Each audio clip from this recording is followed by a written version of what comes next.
Pristúpiť k diskusii. Máme tu nejaké otázky. Ja som si na pomoc prizval pána Ďuďaka, ktorý mi bude s týmto pomáhať s tou diskusiou. Ak dovolíte, tak ja sa pokúsim moderovať tú diskusiu. Asi by sme začali, kým si premyslíte svoje príspevky odpovedou na otázky, ktoré ste zaslali. Ja poprosím, pán Minera, budete nám pomáhať s týmto, lebo to sú väčšinou otázky na našich fínskych kolegov. Čiže ja prečítam prvú, aby ste už všetci videli. V poslednej dobe sa dosiahol obrovský technický pokrok systémov veľkoplošného vykurovania a chladenia interiérov budov, umožňujúcich vykurovať vodou teploty 30 stupňov Celzia. Majú Fíni skúsenosti v tejto oblasti? Toto je asi otázka pre pána Arto. So, Arto, the first question goes for you.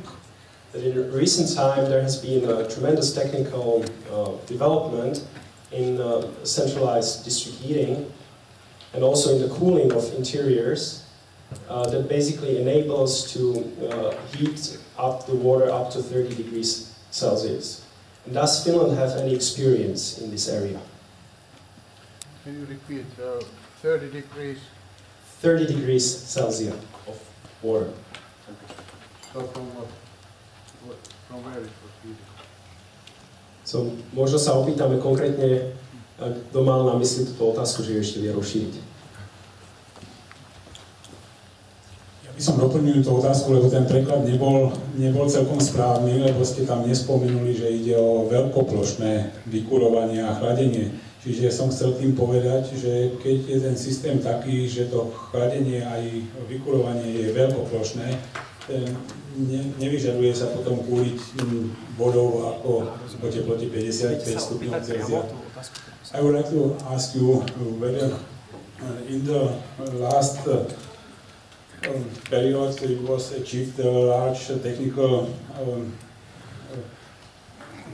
profit with the systems of large area heating and cooling systems, which for this system is sufficient to heat and cool with the water which have a temperature about 30 degrees of Celsius. Whether you have such experiences in this field, because if you utilize such system, you can utilize renewable energy from thermosolar or photovoltaic systems. You can use geothermal energy, and such a small investment in this system in interior can bring a large saving of money for this district heating. Sorry, ďakujem za spresenie. Okay, I think I understood. So, we try to reduce constantly our temperature levels in district heating systems in order to make the renewable energies more available, solar heating, various waste heat sources. And in buildings it happens like having floor heating systems or air heating systems or a little oversized radiator systems in order to reduce the temperature levels. So that is the policy that is underway. Was that Či sa využívajú v rámci CZT tepelné čerpadlá solár vo Fínsku, predpokladám? Okay, so the next question, Arto, so is there a utilization in Finland in district heating of solar energy or solar thermal probably, and also the heat pumps? Yes and no. We have not solar energy in district heating yet, but a couple of the cases are under design and planning. But we do have big heat pumps in district heating. So I think that one which is in Helsinki is the largest in the world of that kind. So it's a compressor-driven heat pump which is combined with district heating and district cooling. So, and it takes heat from the large sewage water tunnel, sewage water which is already cleaned and purified, and the water flows to the sea. So on the way, the heat pump takes the heat from that sewage water channel to district heating, And also the waste heat, which is adopted from the district cooling, will be used for district heating for heating up the return pipe water. So it is a very integral system. And another is that in Helsinki also is the very large absorption chiller system which is built underground. So that's using district heating in the summertime as a driving force, because we don't have enough buyers for district heating in summer. So that district heating is used for absorption chillers driving force to produce cold to the district cooling network. Thank you. Ďakujeme. Ďalšia otázka. Aký je postup pri odpájaní od centrálneho systému zásobovania? Je to nejako spoplatnené? Na ako dlho sa obvykle uzatvára zmluva na dodávku z CZT? Asi pre Antiho bude otázka. This is maybe a question also for Antti. Antti, okay. There. So I will translate. So what is the procedure in terms of disconnecting from the district heating system? Is there any fee for such case? How usual this is, or for instance, for how long actually the contracts for district heating supply or heat supply is then usually made between the customer and the heating company. So how long are the contracts? How is it with the disconnections? Is there any fee for the disconnections from the district heating network?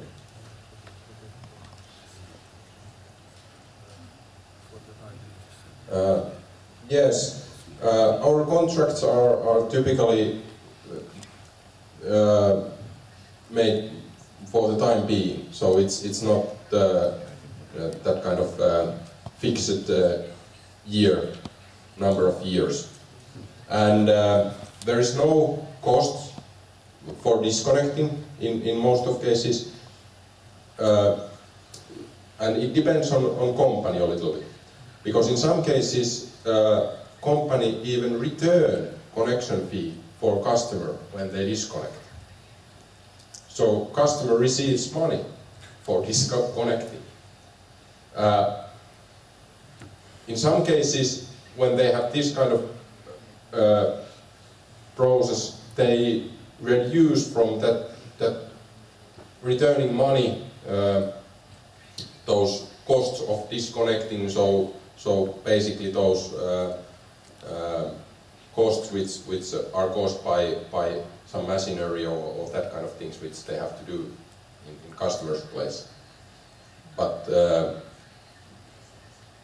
it doesn't cost really. And they can disconnect whenever they want, and I think there is 3-month period from customer side for that disconnecting. So when they disconnect today, after 3 months they're disconnected. And from company's point of view, it's 6 months. If company decides to disconnect customer, it's 6 months when it will be disconnected. So those are the rules. Ďakujeme. Niekde skutočne svet funguje úplne inak ako u nás. Aký je pomer priemernej ceny tepla a chladu? So what is the ratio of the average price of heat and cooling, actually? Is there any comparison? If you could compare the tariffs for heat and for cooling, could you compare them? It's quite difficult to compare those because those are, of course, cooling tariffs or prices are not public all places. In Tampere, for example, they have public price, but in Helsinki it depends. It's not totally public, so it's more difficult to compare. And do you have better information about levels? District cooling has started only 10 years ago in Helsinki and just recently in some other cities, so it is a kind of pilot phase. So it's not, the market is not saturated yet. It's booming, but it's not saturated. So companies have made individual contracts to some big customers, and they don't let them conditions are public. Ďakujeme. Ako sa postupuje pri rozpočítavaní nákladov na vykurovanie v rámci bytového domu? Zohľadňuje sa poloha bytu, napríklad, či je rohový. To znamená, aby som to vysvetlil, ak to chápem ja, keď je odberateľom celý dom, ako sa rozpočítavajú potom náklady na teplo medzi jednotlivé byty v danom dome. So the question is now related to block of apartments. So imagine that we are not speaking about individual house, but block of apartments or flats, and how then the price for the heat is recalculated. Especially considering if you have apartments that are located in sort of unfavorable zones like roof, bottom, or corners. So is there any price recalculation then for such customers? Or how is the situation in Finland when it comes to block of apartments? It's divided based on floor area. So basically, there is no correction factors or that kind of things, so based on floor area.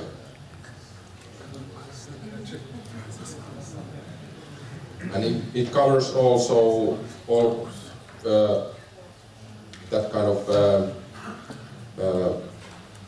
floor holes and cellars and that kind of places. Chce sa niekto opýtať v tejto otázke niečo? Chce sa niekto opýtať v tejto otázke niečo podrobnejšie? Zatiaľ nie, tak uvidíme, že potom bude ďalej pokračovať.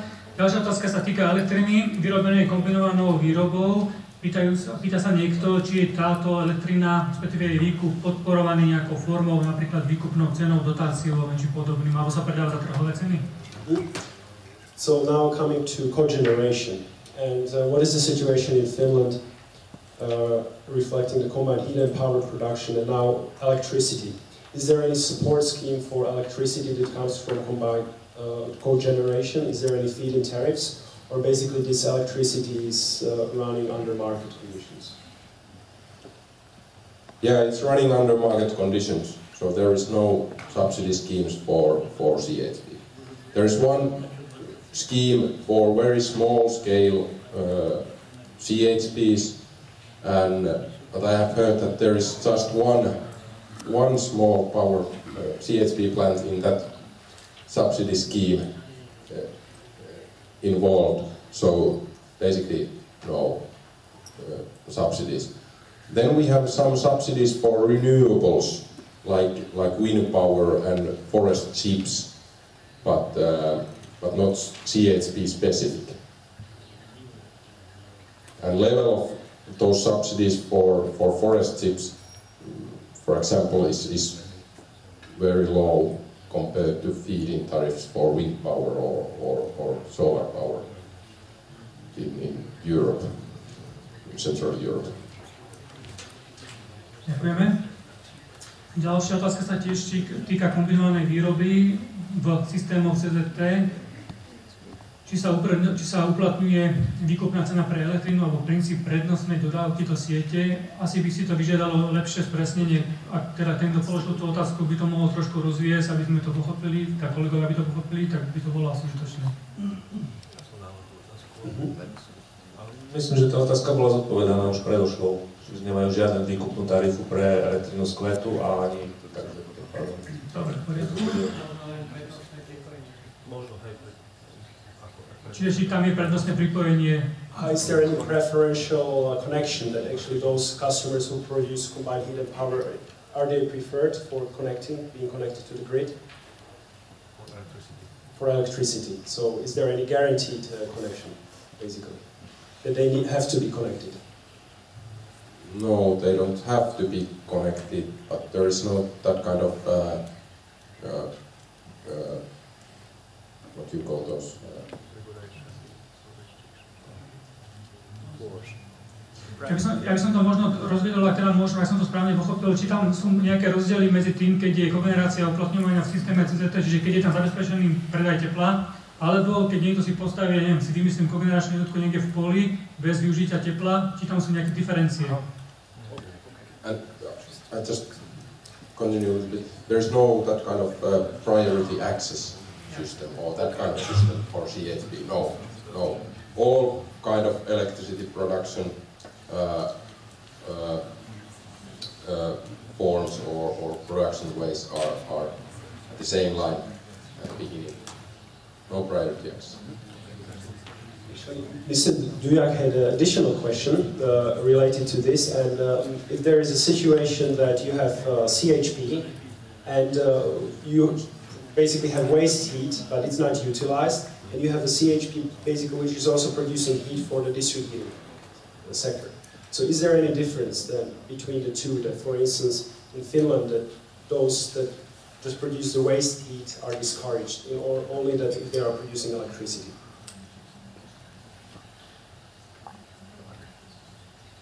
Yes, no, it's only based on cost basis. But of course there are cases that if we have the same network, we have a waste heat source and then we have CHP source. Then using the waste heat instead of CHP will reduce the potential for CHP to produce electricity in the CHP form. There's no legal or regulational issue, but it has to be decided case by case based on the costs, but based on the economy. And maybe I can complement a little bit. There's that kind of our tax system is quite simple, but it's still complicated. So I'm not going to explain it as whole. But if you are producing electricity in condensing power plant, you don't pay taxes for fuels which you are using in condensing power plant. But when you are building CHP and taking that heat for use, so or recovering that heat to district heat or industrial use, you have to pay taxes for those fuels which you use heat production or steam production. So basically, if you are producing electricity, no taxes for fuels. If you are producing heat or recovering that heat, then you have to pay taxes. So it's opposite way. Punishment. It's punishment for recovering of heat from producer point. Ďakujeme. Nie všetkým sa musíme inšpirovať. We don't have to get inspired by everything. Ďalšia otázka sa týka ceny tepla. Je cena tepla vo Fínsku dvojzložková a ako je účtovaná fixná zložka ceny tepla? Myslím, že to bolo v tej prezentácii jednej. I think that you have, Antti, basically described this in your presentation. So the question comes to the heat tariff as such. Does it have like the two parts? In Slovakia we have the fixed and the variable part. So the question is it having basically the two parts, and how is it basically then the fixed part calculated? Yeah. I think I answered that. So that fixed part is calculated based on contracted capacity or that real capacity need of customer or what water flow need. So it's basically it reflects capacity need also.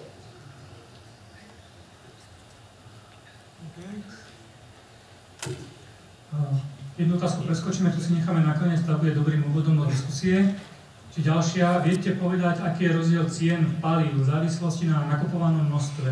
To znamená, že napríklad odber bytového domu alebo odber nejakého väčšieho celku, ako je sídlisko, aké je tam diferencia medzi cenách paliva? Cenách paliva.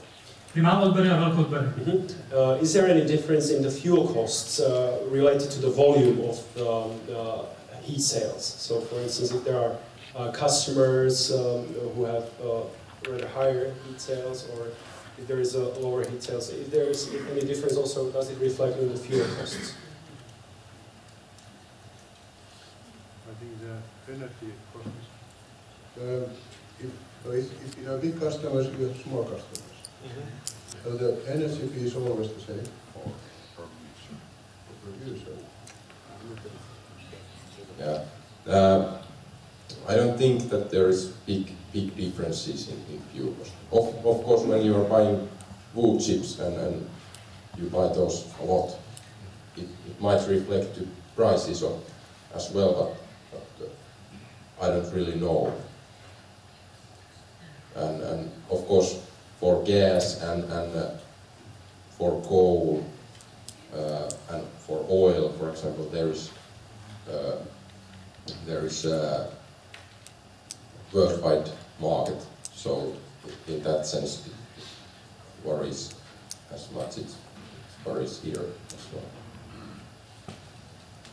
Ďakujem. Čiže posledná otázka, ktorú berme, prosím, ako úvod do našej všeobecnej diskusie, ktorú nám tu dnes aj novinári kladli neustále, keď sme im povedali, o čo nám ide, alebo o čom tu diskutujeme. Ako je možné, že teplárenské spoločnosti vo Fínsku, keďže nemajú žiadnu reguláciu, že túto svoju pozíciu voči svojim odberateľom nezneužívajú. To znamená, že nezvyšujú cenu tepla tak, ako si myslia, že by mohli. So, last but not least, and we have a saying in Slovakia, the best for the last. So, and this is a tricky question for both of you, and of course we have been discussing this several times. But the question goes, if in Finland there is not a regulation for the heat tariffs, do the producers actually, or heat companies, don't they abuse their position, that they would start increasing the heat prices for their customers? So, what is the perspective of Finland in this? Yeah, there are some explanations or reasons why district heating companies doesn't abuse that position or that dominant market position or a little bit monopolistic position. First is transparency and trust between customers and companies. Our prices are transparent, so those are publicly available.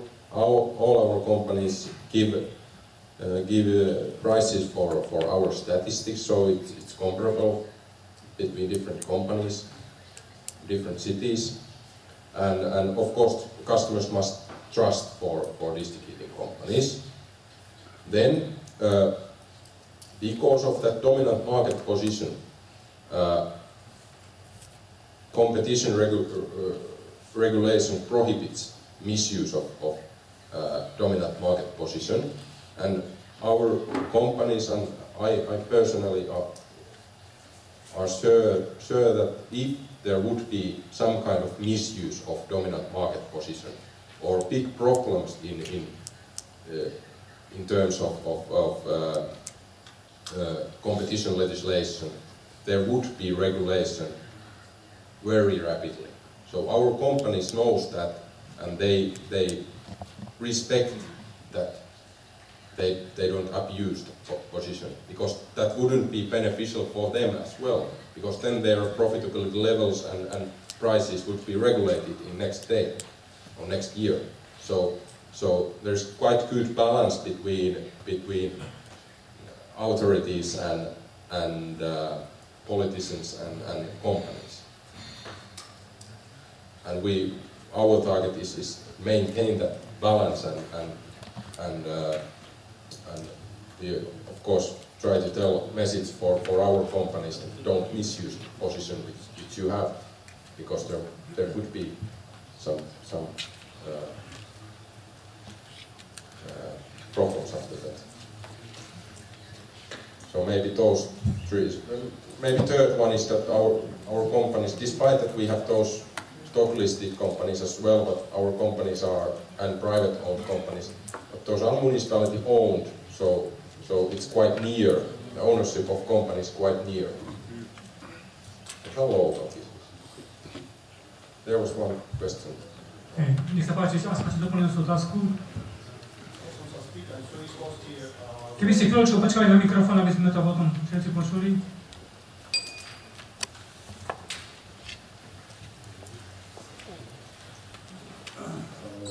Miho Stropkov, chcel som sa pýtať v súvislosti so zmluvami na dodávku tepla s výpovediami s tým štandardom. Aká je situácia, čo sa týka postavenia na trhu drobných dodávateľov tepla a veľkých dodávateľov tepla? Mám na mysli to, že u nás, čo zrejme u nich nebude ako bežná vec, že ja neviem, spoločenstvo si urobí vlastnú kotolňu, alebo bytové družstvo si urobí v jednom bloku kotolňu a tvári sa ako podlimitný dodávateľ, pre ktorého neplatia všeobecné podmienky, ktoré platia pre iných dodávateľov, ktorí majú nad 0,5 MW. Či existuje taký systém aj u nich, alebo čo vlastne ten bytový dom bude stať zriadenie takéhoto malého zdroja, čo sa týka environmentálnych poplatkov a podobne. Jak to funguje?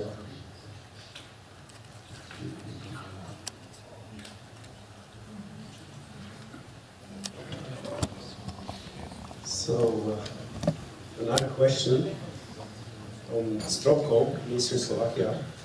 And looking now at the position of small heat producers or suppliers compared to the bigger heating companies, is there any sort of differentiation in Finland?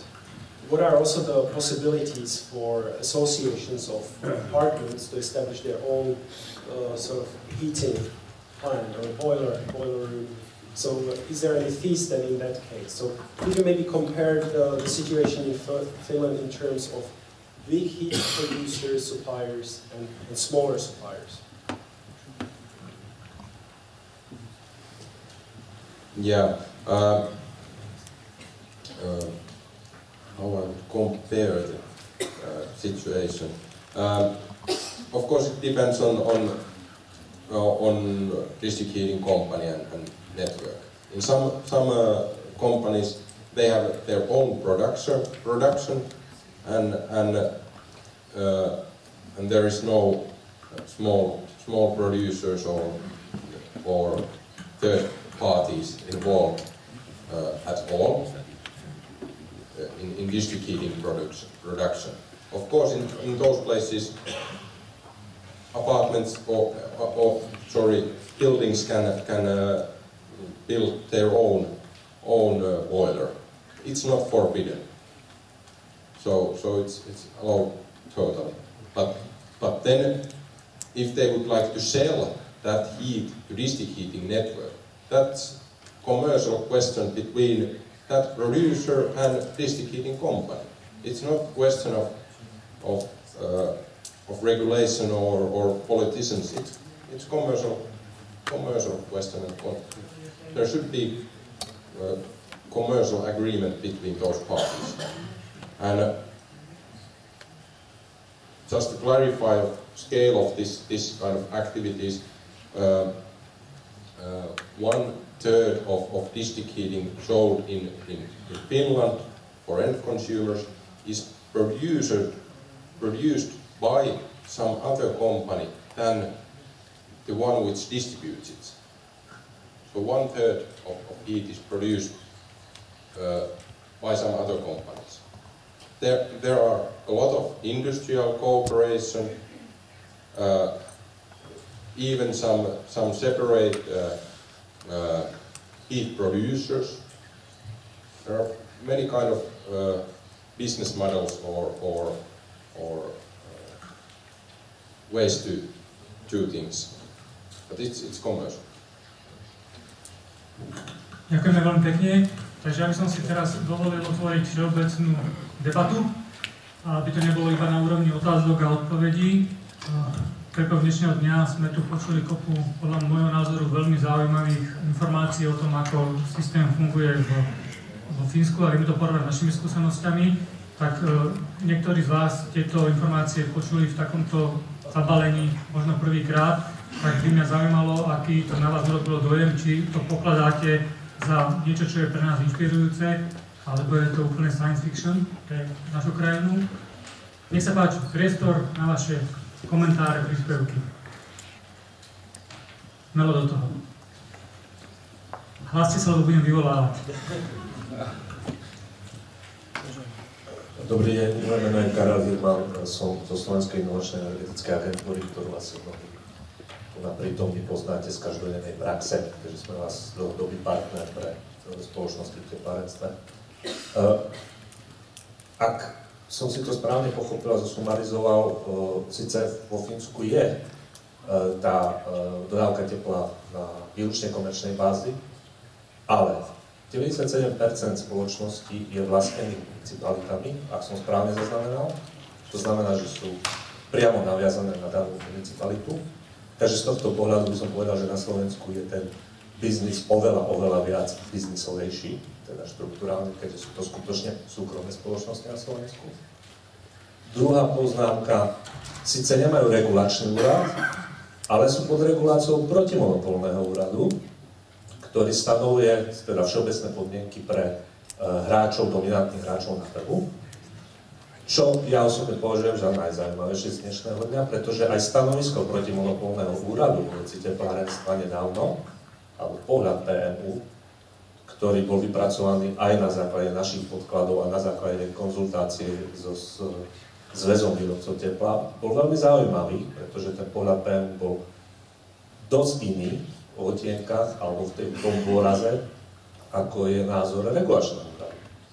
A myslím si, že s týmto názorom alebo s týmto postojom PMU sa ďalej aj zo strany teplárenských spoločností veľmi málo pracuje, respektíve skoro vôbec, aj pri tvorbe legislatívy.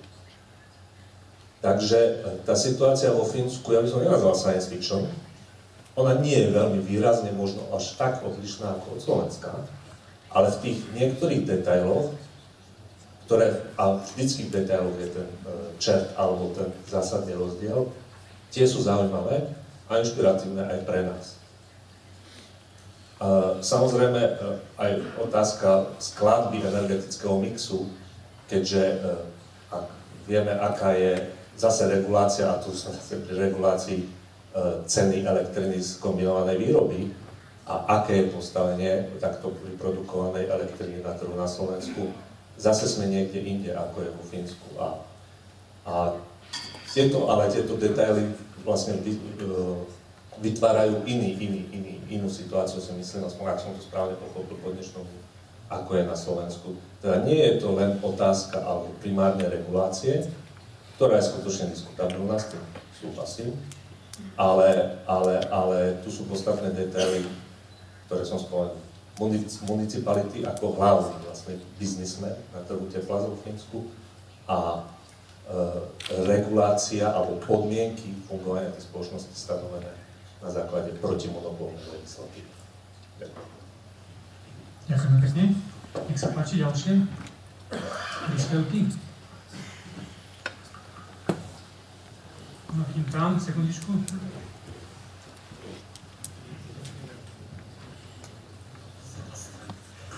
Smolka, termín Bratislava, Kofely Bratislava.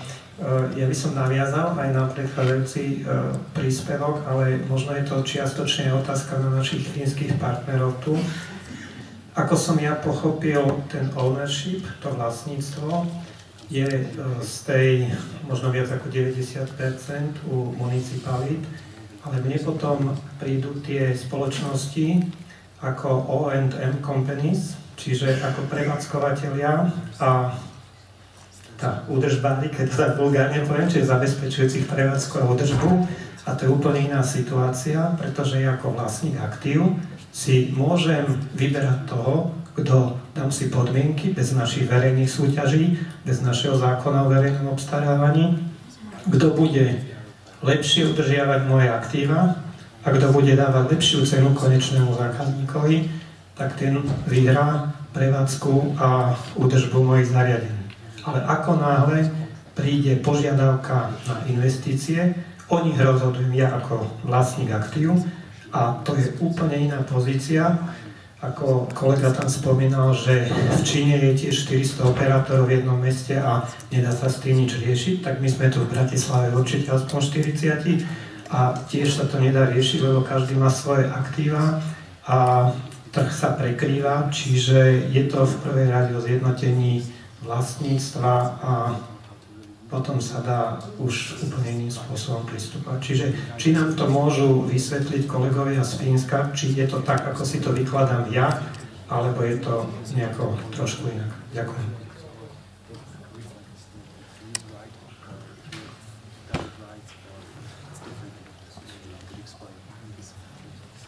Yeah, if I got your message, it's totally like you described.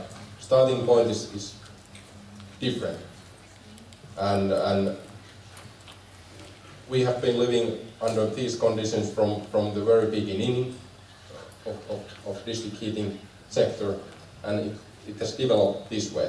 So you have challenging situation. I totally agree with you, and I'm not saying that it would be possible to change this system like this. I'm not proposing or saying that. I'm just describing how it's Finland and my somehow advice would be that you should have some kind of long-term targets which you are looking for, and those should be agreed with politicians and authorities and companies.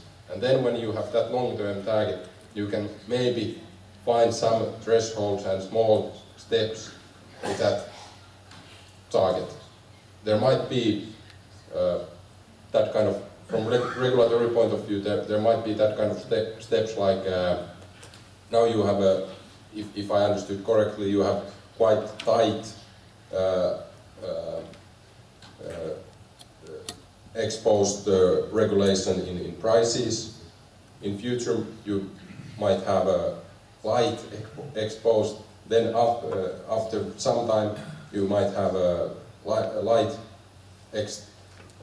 exposed or regulation and then deregulation. So it would be, that would be my advice, but like this way it's not easy.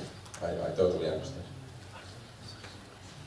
This I would like to add that, as I said before, district heating and CSP system is one integral organ. Okay? If it's managed by several companies, then the contract between the companies should take into account that everybody has the incentive to improve the overall efficiency and economy of the system and develop the system in an optimal way. So, for instance, if you have the CSP plant and the district heating company, in the contract should be incentives for the district heating company to reduce the temperature level, supply temperature level, increase the temperature difference, to reduce pumping, and also incentives to attract new customers to the system. So at least these things should be there in order to have the system to develop in a nice way. And the similar incentives should be brought for the CSP plant. I would like to tell an example from Krakow in Poland that they used to have a district heating system in a way that it supplied only the floor heating, space heating. But the district heating company, Krakow, and the local two CSP companies agreed that from now on they start to attract also domestic hot water customers to the network. So together they created the marketing campaign, the pricing strategy, and I think now at least 50% of the customers are with this domestic hot water already. So it needs cooperation. Ďakujem, pardon, tam bola otázka neskôr. Marian Lopata, neboli to mene. Ja by som sa chcel spýtať našich fínskych kolegov, či majú nejaké pravidlá, ako sa nakladá u nich s tým vysokým ziskom, ktorý majú v teple vo Fínsku. Či sú nejaké pravidlá, koľko peňazí z toho zisku sa dostane mimo systému tepla, napríklad na osobné príplatky, tantiemy alebo odmeny nejakých členov, alebo teda, keďže je tam 97%, ako tu kolega spomínal, tých mestských podnikov, či tie mesta učerpávajú peniaze z tohto systému na svoje iné požitky alebo teda iné činnosti. Poviem, prečo tú otázku dávam. Pán Ďuďak veľmi elegantne dneska zhodnotil činnosť regulačného úradu, ale my zabudáme podľa môjho názoru ešte na jednu pasovnicu. Ospravedlňujem sa všetkým mestám, keď tak hovorím, ale všimnite si, čo robia mesta. Mesta prišli bez práce k majetku štátnemu, tepelnému, tento prenajali firmám a tie firmy platia nemalé peniaze za nájom. To je vlastne čistý odliv peňazí zo systému tepla. Toto nás všetkých zaťažuje ani v oči a zvyšuje to tú cenu a obmedzuje vlastne možnosť investovania. A mali by sme sa pozorne na SZVT zamyslieť nad obci, čo oni vlastne v tom teple robia. Tu nie my sme tí, ktorí berú tie peniaze, ale mesta obrovské peniaze odčerpávajú zo systému na chodníky, na kvety nejaké vysadby, alebo na svoje iné politické ciele. To by veľmi zaujímalo, ako teda s tým ziskom sa nakladá vo Fínsku. Ďakujem. Ďakujeme. As far as I know, I don't know any bonuses inside the companies that is profit to be used for any bonuses for any people. The relation with the municipality as an owner and the district heating company is like milking cow. So the city doesn't want to take too much money in order to kill the cow, because after a few years you cannot get any milk anymore. So it's a relation that if the prices are competitive on the market, so the company is doing fine, attracting new customers, increasing the possibility to create the milking possibility, then the city is happy. Maybe I can complement from regulatory point of view or authorities point of view. It was let's say 3 years ago when our competition authority ended up with big survey concerning district heating sector, and they investigated excessive pricing, and when they evaluated excessiveness or pricing of district heating companies, they looked at profitability level of companies.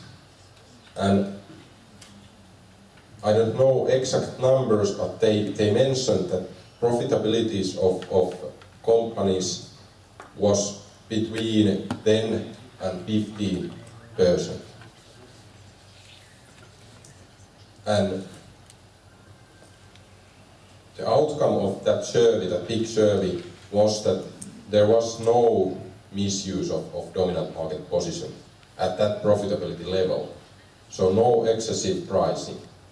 That's just one way to evaluate or investigate excessiveness of pricing, but it's one way, and it's quite recent example, so that's a good example in that sense.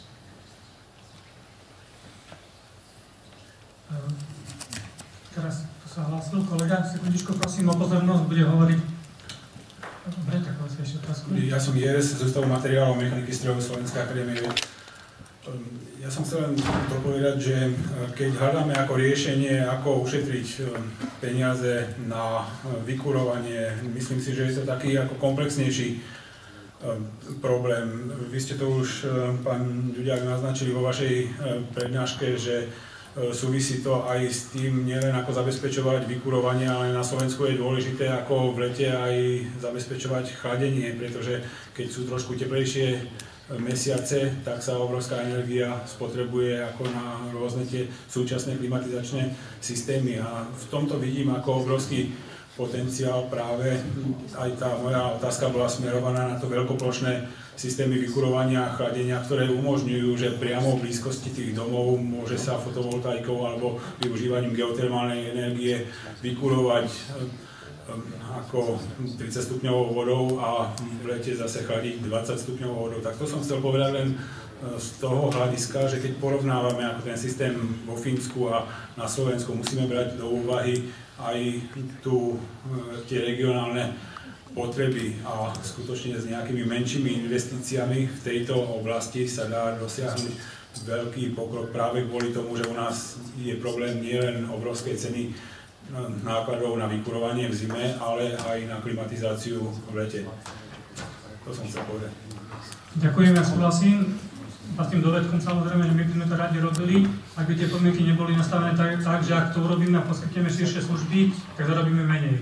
Tak to potom sa ťažko takéto veci presadzujú do praxe. Horizont 2020 je teraz výborná príležitosť na to, ako to presadiť.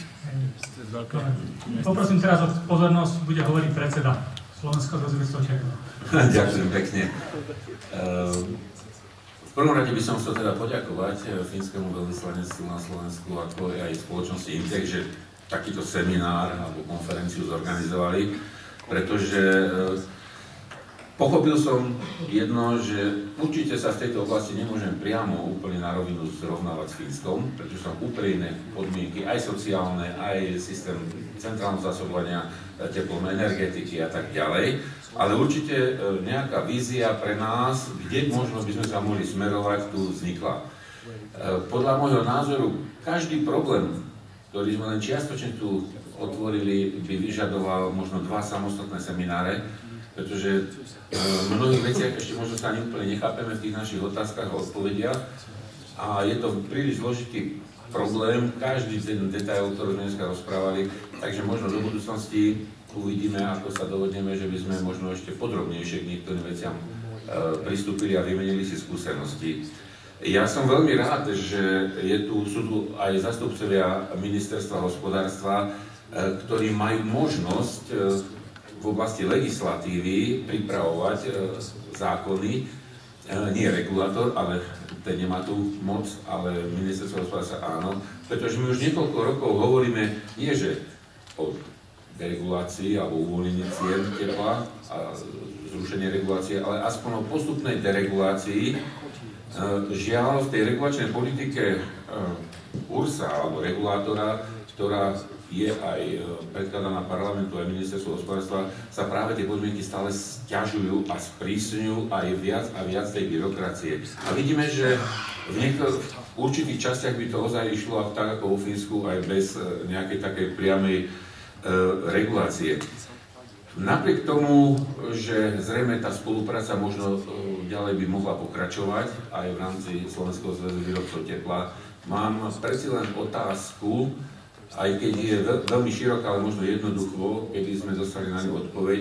V súčasnej dobe sa aj na Slovensku implementuje smernica Európskej únie 27 o energetickej efektívnosti, ktorá ale všetkým členským štátom alebo členom EÚ hovorí o znižovaní spotreby energií, teda aj tepla, v roku 2014 až v roku 2020 o 9%. Vidíme, aj dneska sme mali odprezentované, že tá energetika a teplárenstvo vo Fínsku je na mimoriadne vysokej úrovni, aj čo sa týka spotreby tepla. Ako vlastne naši fínsky kolegovia pristúpia k naplneniu zníženia 9% energií do roku 2020. Či vôbec na to majú nejaký priestor a ako to naplnia? Ďakujem. Intention to make things better. When it comes to 9%, we will receive that number in Finland because of economic crisis and decreased industrial production. So we will reach that, and we are happy of that. Not happy about that situation in industrial sectors. About longer term, we as association, we consider that the EU doesn't need binding energy efficiency targets. after 2020. So our quite clear opinion is that we should have one target, and it's CO2 target. Because CO2 is the problem which we have to solve, and energy efficiency, renewables, district heating, district cooling, those are just tools to solve that problem. And in future, market actors should choose those tools. So we are quite sure that then most cost-efficient solutions and tools would be chosen by market actors. But nowadays, when we have efficiency targets, we have targets for renewables, and then we have third target, which is CO2.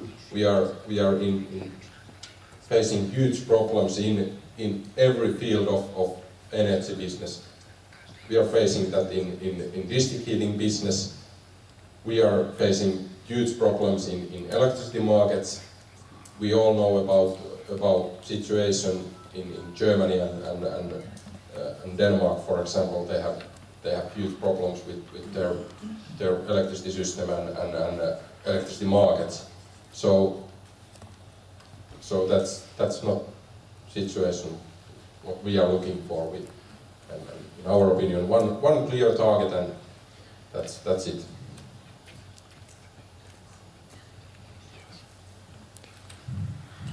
Ďakujeme, nech sa páči. Ďalšie názory, otázky, príspevky. Áno, sa páči.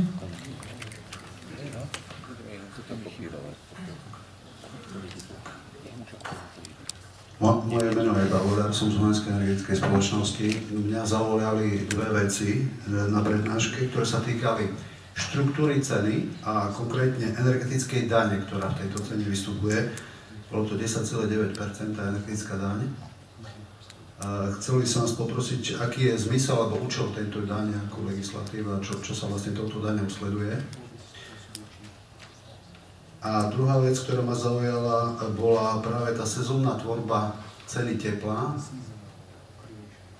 U niektorých firiem, konkrétne bolo spomínané Tampere, kde práve v zime bola cena, podľa toho grafu, neviem, či som to správne pochopil, v zime bola o 10% vyššia a v lete zase bola o 20% nižšia. Keby ste mohli stručne vysvetliť, prečo je tomu tak, predpokladám, že v tom lete je tá dodávka tepla podstatne nižšia. Ďakujem.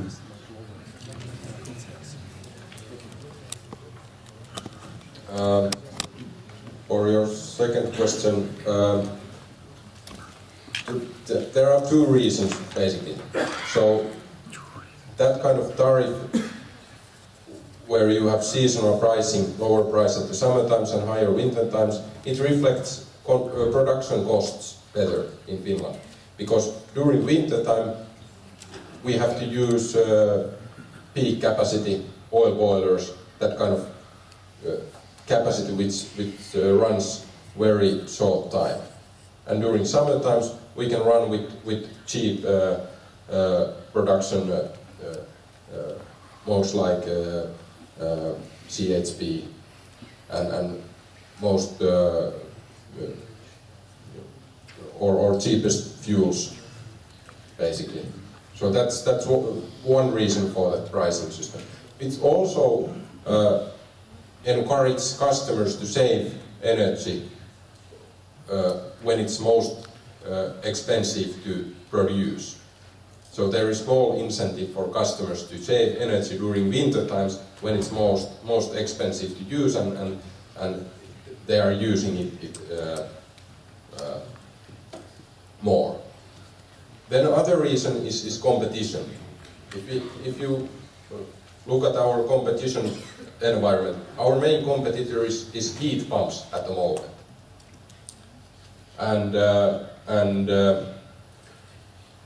Or that kind of hybrid systems where you have a district heating and solar collectors, for example.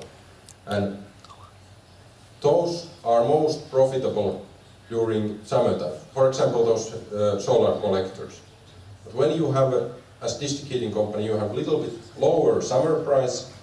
It's not so profitable for customers to install those solar collectors for his building. So it's just mathematics from that perspective. What was the first question? The tax, the energy tax. Ah, energy tax. Okay. Reason for that tax is that state needs money.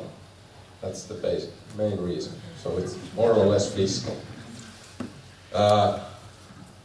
It's based on energy content on fuel. So it's basically, if I remember correct, it's 7.7 euros per megawatt hour, and it's for fossil fuels.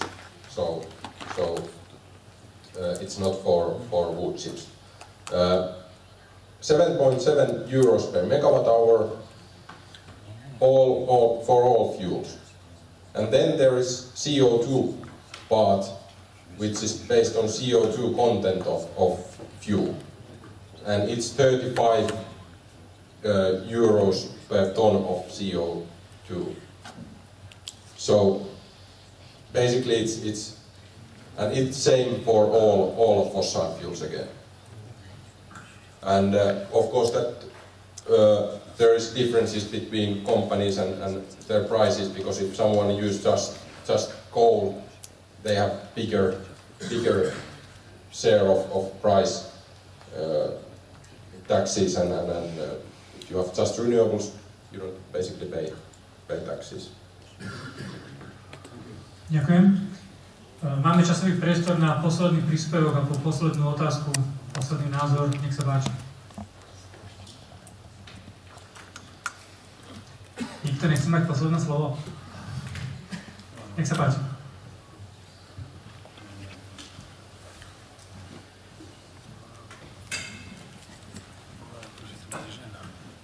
Díky za slovo, moje meno je Janiš. Tá hlavná pointa ako tejto témy je regulácia v teplnej energetike alebo vo všeobecnosti. Dozvedeli sme sa, že nemajú regulačný úrad, ale majú úrad na ochranu súťaže. A ak by sme to chceli porovnávať, presne by sme museli kompetencie toho úradu na ochranu tej súťaže, aby sme zistili, že či tá regulácia je tam väčšia alebo menšia, rozhodne menšia. Komplet nastavenie celej energetiky a podnikania v energetike a alfa omega je mentalita spoločnosti a mentalita nastavenia a podnikateľského prostredia. Od toho sa odráža, respektíve legislatíva na to nadväzuje, a ten duch toho zákona, alebo tých zákonov, ktorý sa tvorí, sa potom veľmi stráca v paragrafovom kľúčkovaní. Ak sa, nastavil duch zákona o obnoviteľných zdrojoch, tak nastalo obrovské kľúčkovanie. Za týmto kľúčkovaním nastane ďalšia novela legislatívy a ďalšia novela a ďalšia novela. A dnes sme v situácii, že už neregulujeme len konečné ceny, ale regulujeme vstupy do jednotlivých komodít a už za chvíľku budeme regulovať v podstate aj dĺžku šnúrok, údržbárov. Bohužiaľ je to následok zlého poňatia alebo vracania sa späť, že chceme regulovať všetko a bojíme sa trhu. Bojíme sa uvoľniť a v teple ideálne uvoľniť ten trh a zastabilizovať nejakú maximálnu cenu. A všetko, čo pôjde na maximálnu cenu, sa bude zodpovedať niekomu, a všetko, čo bude pod, tak je v poriadku. A tým pádom by sme odbremenili jednak úrad, odbremenili by sme od administratívy všetkých dodávateľov tepla a mohli by sa venovať tomu, čomu sa venovať majú.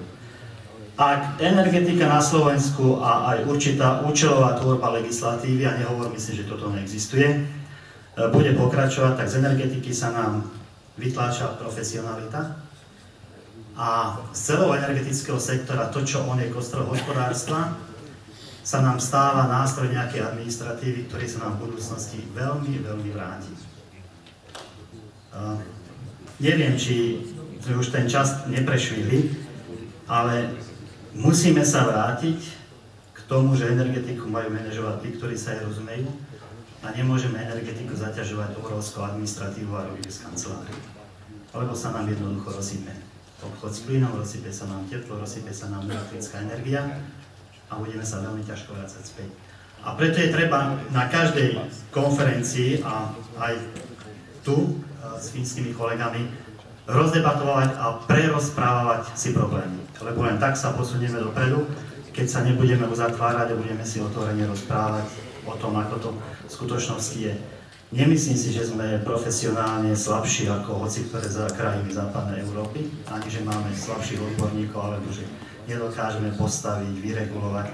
Toto všetko dokážeme, len potrebujeme k tomu dobrú legislatívu, nie účelovú, a potrebujeme vždy naplniť duch zákona a nie kľúčkovanie medzi paragrafmi. A bohužiaľ, aj v tom podnikateľskom sektore to vidíte, vždy sa to snaží nejak obísť, ten duch zákona. A ten nám komplikuje veľmi život. Ďakujem pekne. Na Slovensku sa patrí, že posledné slovo majú ženy, takže ak sa nejaká žena prihlási, ešte urobím výnimku a môže to ukončiť. Nech sa páči. Dámy, nemáte odvahu?